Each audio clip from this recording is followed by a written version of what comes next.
आज भी इस्लाम की खुसूसियत यही है जिसके दुनिया दंग रह गई है, और इसीलिए मस्जिदें बनने नहीं दी जा रही हैं। हमारी मस्जिदों को इसीलिए तोड़ा जाता है, जलाया जाता है, शहीद किया जाता है, क्योंकि इससे मसाबात का दर्स मिलता है जो गैर कौमें इसको देखना नहीं चाहती हैं। किसी भी मंदिर में घुस जाओ, एक साथ बैठकर सारे पंडितों को और सारे हिंदू भाइयों को आपने एक साथ पूजा करते हुए नहीं देखा होगा। वो करने के लिए तैयार भी नहीं है। उनकी प्रॉब्लम तो यही है, उनकी परेशानी तो यही है कि ये मुसलमानों की मस्जिदों में लोग एक साथ नमाज पढ़ते हैं, एक साथ झुकते हैं, एक साथ खड़े हो जाते हैं, एक साथ उठते हैं, एक साथ बैठते हैं। हमें देखता है बाजार में हमारा दुश्मन तो चेहरा घुमा लेता है, दूर भाग जाता है, वो हमसे आंखों से आंखें मिलाने के लिए तैयार नहीं है। लेकिन अल्लाह का घर एक ऐसा घर है जहां दुश्मन भी जाता है, दोस्त भी आता है, लेकिन दुश्मन से आंखें नहीं चुराता है। एक विरोधी दूसरे विरोधी को मस्जिद से निकाल नहीं सकता है, भगा नहीं सकता है। वो ये भी नहीं कह सकता है चल हट, पहले हम नमाज पढ़ेंगे, तू बाद में नमाज पढ़ लेना, अभी हट, मैं मस्जिद में आया हूं, तू अभी इस मौलवी के पीछे नमाज नहीं पढ़ सकता है, तू बाद में आना। वो जानता है यही तो प्रॉब्लम है गैर मुस्लिमों की, कि वो हमारी मस्जिदों में इत्तेहाद देखते हैं, समानता देखते हैं, बराबरी देखते हैं, दुश्मन को दुश्मन से आंख मिलाते हुए देखते हैं, पैरों से पैर मिलाते हुए देखते हैं, कांधे से कांधा मिलाते हुए देखते हैं। उनको ये चीज हजम नहीं होती है। यही तो खुसूसियत थी इस्लाम की, जिससे दुश्मन भी परेशान है। लेकिन अफसोस ये हमारे इत्तेहाद से, हमारी इज्तिमाइयत से, हमारी एकता से गैर मुस्लिम परेशान है। लेकिन चुनाव के मौके पर हमारी एकता कहां चली जाती है, इलेक्शन के मौके पर हमारा इत्तेहाद कहां चला जाता है, हमारे वोटों का बंटवारा क्यों हो जाता है। जिस इस्लाम ने उठते बैठते लेटते सोते जागते खाते पीते हमें इत्तेहाद सिखलाया हो, इज्तिमाइयत सिखलाई हो, ज़कात हो तो इज्तिमाइयत कि गरीबों का ख्याल रखो, नमाज हो तो इज्तिमाइयत कि सब आपस में एक दूसरे के साथ मिल जाओ, हज का मैदान हो तो इज्तिमाइयत की पूरी दुनिया का इंसान एक ही मैदान में जमा है। अरफात के मैदान में काला भी है, गोरा भी है, अमीर भी है, गरीब भी है, फकीर भी है, गनी भी है, लंबा भी है, छोटा भी है, ठिगना भी है, ऊंचा कद भी है। हर किस्म के लोग एक ही मैदान में जमा हो गए। ईद के दिन सब एक साथ जमा है, बकरा ईद के दिन एक साथ जमा है। जैसे इस्लाम ने हमें इज्तिमाइयत का दर्स दिया था, पाठ पढ़ाया था, इलेक्शन के मौके पर वो दर्स कहाँ चला जाता है, हमारी एकता कहाँ चली जाती है, हमारी अखंडता कहाँ खत्म हो जाती है, हमारे वोटों का बंटवारा कैसे हो जाता है। फिर जो हम नहीं चाहते वही चीज फिर वजूद में आ जाती है। सोचो, उन्होंने अपनी जहनियत का ऐलान कर दिया, अपनी मानसिकता बतला दी। तुम्हारी मानसिकता क्या है, गौर करो और सोचो। हम तो मौलवी हैं, हम तो इस्लाम से आपको जोड़ रहे हैं, यहां से सीखो और देखो। मौलवी जर्जीस बाजार में गया, आपने देखा ये तो मेरा विरोधी है, आपकी दुकान के सामने में बैठा, आप आया, आपने भगा दिया, मुझे भागना पड़ेगा। आपके घर के सामने बैठे, आपने भगा दिया, मुझे भागना पड़ेगा। मेरे सामने से तुम गुजरे, मैं पावरफुल हूं, मैंने तुम्हें भगाया, तुम्हें भागना पड़ेगा। तसव्वुर कीजिए, यहां अज़ान की आवाज आती है, हय्या अलस्सलाह, आ जाओ नमाज के लिए। इस आवाज को सुनकर एक गरीब आदमी, एक मिस्कीन आदमी, एक रिक्शा चलाने वाला आदमी, एक मजदूरी करने वाला आदमी, 200-300 रुपए रोज कमाने वाला आदमी, लोगों का सामान अपने सर पे लाद कर कुलीगिरी का काम करने वाला एक आदमी इस अज़ान को सुनकर मस्जिद में जाता है। हाँ, वो खाने काबा में जाता है, वो मजदूर है, गरीब है, और पहली सफ में जाकर बैठ जाता है। लाइन से सफ लग गई है, सफ के अंदर अब जगह बाकी नहीं रही है। कोई भी आदमी पीछे आता है तो वो सफ के अंदर अब नहीं जा सकता है। हाँ हाँ, पहली सफ भर गई है। उस सफ के अंदर एक कुली भी है, मजदूर भी है, गरीब आदमी भी है, 100-200 रुपए रोजाना कमा कर अपने बीवी बच्चों का पेट पालने वाला भी है, रिक्शा चलाने वाला भी उसी पहली सफ में मौजूद है। अब सऊदिया का बादशाह आ रहा है, अभी जमात खड़ी नहीं हुई है, लेकिन सऊदिया के बादशाह को भी इस बात की हिम्मत नहीं है कि वो उस मजदूर से कह सके हटो, मैं आया हूं, अब तुम पीछे चले जाओ, अगली सफ के अंदर मैं खड़ा होकर नमाज पढ़ूंगा। किसी अमीर से अमीर आदमी की ताकत नहीं है कि उस गरीब को अगली सफ से हटा दे और उसकी जगह पर खुद खड़े हो जाए। नहीं, अगर वो हटाता है तो वो नाकारा माना जाएगा, नामुराद माना जाएगा। अब उस गरीब आदमी ने चूंकि पहले आकर पहली सफ में जगह ले ली, अब उसको पहले सफ के सवाब से आप नहीं रोक सकते हो। बादशाह साहब, आप बाद में आए हो, आप पीछे खड़े हो जाओ, अपने दरबारे खिलाफत से जिसको चाहो भगाना भगा दो, लेकिन ये अल्लाह का घर है, तुम्हारे बाप की जमीन हो, जागीर नहीं है कि यहां से जिसको चाहो भगा दो, नहीं भगा सकते हो, ये अल्लाह का घर है। एक गरीब आदमी को भी ये पावर अगर किसी ने दिया है कि उसको उसकी सफ से, उसको उसकी कतार से कोई ना हटाए, तो वो इस्लाम है। इस्लाम की इसी खूबी को देखकर तो डॉक्टर अंबेडकर इस्लाम लाने को तैयार हो गया था, लेकिन हमारा किरदार, हमारी ना इत्तेफाकी, हमारी फिरकेबाजी जब देखी तो उसने इस्लाम को भी छोड़ दिया। मुसलमानों में इतने फिरके, इतने तबके, अब इस्लाम लाने के बाद भी हमें सोचना पड़ेगा कि हनफी बने कि शाफी बने कि मालिकी बने कि हम्बली बने कि अहले हदीस बने, क्या बने। तब उसने इस्लाम को भी छोड़ दिया, वरना इस्लाम की खूबी ने उसको अपने बंधन में बांध दिया था। लेकिन हमारी ना इत्तेफाकी, हमारे इफ्तिराक, हमारे इंतशार ने उसको बदल दिया। फिर वो गौतम बुद्ध के धर्म को स्वीकार करने पर मजबूर हो गया, बुद्धिस्ट बन गया, लेकिन इस्लाम से मुतासिर होकर जाने वाला। तो पता चला कि इस्लाम उसको सबसे अच्छा लगा, लेकिन हमारा किरदार सबसे बेकार लगा, हमारा अखलाक सबसे बेकार लगा, हमारी लड़ाइयाँ सबसे बेकार लगी। इसलिए कितना बड़ा नुकसान हुआ कि डॉक्टर अंबेडकर इस्लाम नहीं ला सका। दुनिया के अंदर कोई शख्स उस गरीब आदमी को मस्जिद से आज भी हमारी मस्जिद में अगर कोई पहली सफ में आ जाए और बैठ जाए, ये अलग बात है कि मौलाना जर्जीस को देखकर आदमी खुद अपनी जगह दे दे कि आइए आप यहाँ आइए, आ जाइए, ये एक अलग बात है। लेकिन हकीकत ये है कि मौलाना जर्जीस को पावर नहीं है कि अगली सफ से हम किसी को हटाएं, किसी को भगाएं और किसी से कहते हैं कि तुम पीछे चले जाओ, आगे हम नमाज पढ़ेंगे। ये पावर हमें हासिल नहीं है। अपने अपने घरों में लड़ना, अपनी अपनी दुकानों में लड़ना, अपने अपने बाजारों में लड़ लेना, लेकिन हमारे घर में आना तो कदम से कदम मिलाना पड़ेंगे, टखने से टखना मिलाना पड़ेगा, कांधे से कांधा मिलाना पड़ेगा।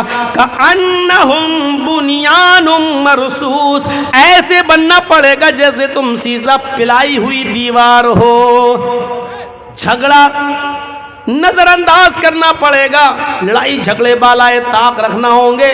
यहाँ आप अगर अपने दुश्मन के बगल में जगह मिलेगी तो उसके पास ही खड़े होकर नमाज पढ़ना पड़ेगी।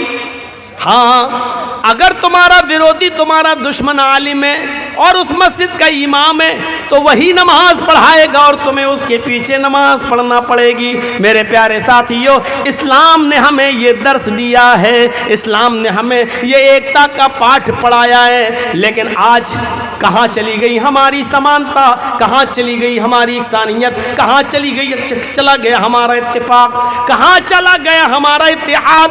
मेरे प्यारे भाइयों, आज इस्लाम की वो खूबी कि जिसको अल्लाह के नबी सल्लल्लाहु अलैहि वसल्लम ने यूं बयान किया था, तरल मुमिनीना फी तराहुमिहिम व तआतुफिहिम व तवादीहिम। मोमिन मोहब्बत में और अत्फ लुत्फो करम में, अफू दरगुजरी में एक जिस्म के मानिंद होता है। मुसलमान एक जिस्म की तरह होता है।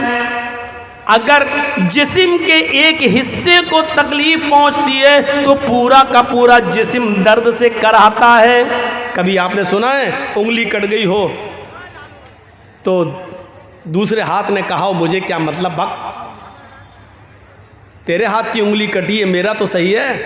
कभी सोचा है आपने, कभी गौर किया? पूरा जिस्म ये कह रहा उंगली कटी, मुझे क्या मतलब? नहीं, अगर उंगली कटी है तो दर्द पूरे जिस्म को होता। अल्लाह के रसूल ने क्या मिसाल दी है। अपने मुआशरे के अंदर मुसलमान ऐसा ही होता है। एक को तकलीफ़ पहुँचे तो वो तकलीफ़ एक की नहीं होनी चाहिए, पूरे मुआशरे की, पूरे समाज की होनी चाहिए। आपके गांव में अगर एक गरीब लड़की बैठी हुई है, उसकी शादी नहीं हुई है, जवानी की दहलीज तक पहुंच चुकी है, गरीबी की हालत की वजह से उसका बाप उसका हाथ पीला नहीं कर पा रहा है, तो ये उस एक गरीब की लड़की नहीं बैठी, पूरे मुआशरे, पूरे समाज की बेटी बैठी हुई है। और उसकी शादी न होने का दर्द पूरे समाज, पूरी सोसाइटी को हो रहा है, होना चाहिए। अफसोस है उस गरीब लड़की का दर्द पूरे समाज को होना चाहिए, लेकिन नहीं, दर्द उसका होता है। मोटरसाइकिल मिलेगी या नहीं मिलेगी, एक कट्ठा जमीन मिलेगा कि नहीं मिलेगी, दर्द उसका होता है। हमें बनाया क्या था और हम बन क्या गए, और बनना क्या चाहिए था हमें और बन क्या रहे हैं हम, ये सब चीजें सोचने की हैं। आज हालात ये हैं, एक आदमी की एक दुकान है और दूसरे आदमी की ये दुकान है। ये चाय की दुकान खोला है, वो भी चाय की दुकान खोला है। आदमी आ रहा है तो इस चाय की दुकान वाला देखता है कि चाय के लिए लोग आ रहे हैं तो दूसरी दुकान पे ना पहुंच जाएं, वो अपनी दुकान से आवाज लगाने लगता है, इधर आइए आइए आइए। और वो दुकान वाला इसकी दुकान के कस्टमर को देख के कहता है आइए आइए।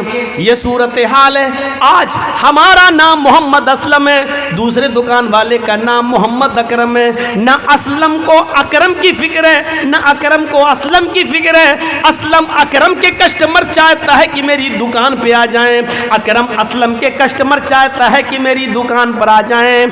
पढ़िए तज़किरतुल हुफ़ाज़ अल्लामा शमसुद्दीन ज़हबी की। अल्लाह के नबी सल्लल्लाहु अलैहि वसल्लम के सहाबा ऐसे न थे, दो सहाबियों की कपड़े की दुकानें और पास ही पास में है। एक कस्टमर आया, एक सहाबी की दुकान पे जाके कपड़ा खरीदता है, कपड़े की सौदा हो जाती है, कपड़ा लेके चला जाता है। उस कपड़े वाले का कपड़ा देखकर दूसरे आदमी को कपड़ा पसंद आया, वो फिर उसी दुकान पे दूसरा आदमी आता है, उसने भी कपड़ा लिया और चला गया। तीसरा कस्टमर आता है, उसने उसी दुकान से एक तीसरा कपड़ा लिया और चला गया। चौथा कस्टमर आता है, वो उसी दुकान पर पहुंचता है और कहता कि भाई वैसा ही कपड़ा मुझे चाहिए। अब इस दुकानदार ने सोचा मैंने तो अब तक 3 कपड़े बेच दिए हैं, लेकिन मेरे भाई की दुकान भी खुली है, उसके भी बीवी है, उसके भी बच्चे हैं, मेरा भाई वो अपनी बीवी बच्चों को क्या खिलाएगा। सुबह से लेकर अब तक उसकी दुकान की कोई बोनी नहीं हुई है, उसने कोई कपड़ा नहीं बेचा है, उसके बच्चे भी मेरे बच्चों की तरह है, फिर क्यों ना हम मदद करें। इस आदमी ने कह दिया कि मेरे पास वो कपड़ा था, ख़त्म हो चुका है, 2-3 लोग खरीद चुके हैं, ऐसा करो कि मेरे पड़ोस में मेरे भाई की दुकान है, अब तुम वहाँ जाकर वो कपड़ा ले लो, मुझसे अच्छा कपड़ा उस दुकान में तुम्हें मिल जाएगा। उसने अपनी दुकान का कस्टमर दूसरे की दुकान पर, अपने पड़ोसी की दुकान पर भेज दिया, सिर्फ ये सोच करके इसके घर में भी चूल्हा जलना चाहिए, इसके घर में भी चूल्हा जलना चाहिए, इसके बीवी भी बच्चे हैं, उसके घर में भी खुशी होनी चाहिए। मेरे भाइयों, कल तक ये दर्द था और ये इस्लाम की तालीमात की खुसूसियत थी कि जिसने एक सहाबी के दिल में ये बात डाली, लेकिन आज ये तालीम का असर कहाँ चला गया है। जैसे हमारे देश का चौकीदार अपनी कमियां नहीं बताता है, वही सिफतें तुम्हारे अंदर घुस रही हैं। कल तक ये दर्द था, हमारे 3 कपड़े बिक गए हैं, मेरे पड़ोसी का भी बिकना चाहिए। यहाँ तो दूसरे के कस्टमर छीन लेते हैं। सुनो, हमारे यहाँ और सस्ता मिल जाएगा। वो 100 का दे रहा, आओ हम 80 का दे रहे हैं, इधर आओ। और ये कंपटीशन सब में चल रहा है। एक रिक्शे वाले से बात हो रही है, हाँ कितना लोगे वहाँ तक का कटियार, यहाँ कितना लोगे का 100 रुपये। दूसरा ऑटो वाला आ गया, सुनिए भाई साहब 80 दे देना। ये हर जगह चल रहा है, जबकि सौदे पे सौदा हराम है, नहीं होना चाहिए। जब तक एक आदमी की बात कंप्लीट ख़त्म ना हो जाए तब तक दूसरे को, यही बात मामला निकाह का है। एक लड़के का पैगाम किसी लड़की के साथ निकाह का चल रहा है, जब तक वहाँ से बात फाइनल ना हो जाए दूसरे आदमी को अपने निकाह का पैगाम उस जगह नहीं भेजना चाहिए, नहीं भेजना चाहिए। ये इस्लामी तालीमात है, जर्जीस के बाप की घर की नहीं है, ये इस्लामी तालीमात है। मेरे भाइयों, इस पर हमें और आपको गौर करना चाहिए और सोचना चाहिए। यहाँ तो कुछ कठमुल्ले ऐसे भी पैदा हो गए जो दुकानें बंद कराने के लिए अंडे काटते हैं, धागे पड़ के देते, ले इसको फला दुकान के सामने गाड़ देना, उसकी दुकान बंद हो जाएगी, तेरे कस्टमर आने लगेंगे। यहाँ ऐसे भी कठमुल्ले पैदा हुए हैं, इनको मैं कठमुल्ला कहता हूँ, मौलाना नहीं। ऐसे भी कठमुल्ले पैदा हुए जो कहते हैं कि ये ले अपनी दुकान पे लटका लेना, दूसरे की दुकान के सामने जमीन खोदकर ये कागज गाड़ देना, उसके यहाँ कस्टमर कोई नहीं आएगा, तेरे यहाँ आएंगे। हमारे नबी एक की दुकान चलाने और एक की दुकान बंद करने के लिए नहीं आए थे। ये अकल कहती है हमारे नबी इसलिए आए कि तुम्हारी भी दुकान चले और तुम्हारी भी चले, तुम्हारे बीवी बच्चे खाएं और तुम्हारे भी बीवी बच्चे खाएं।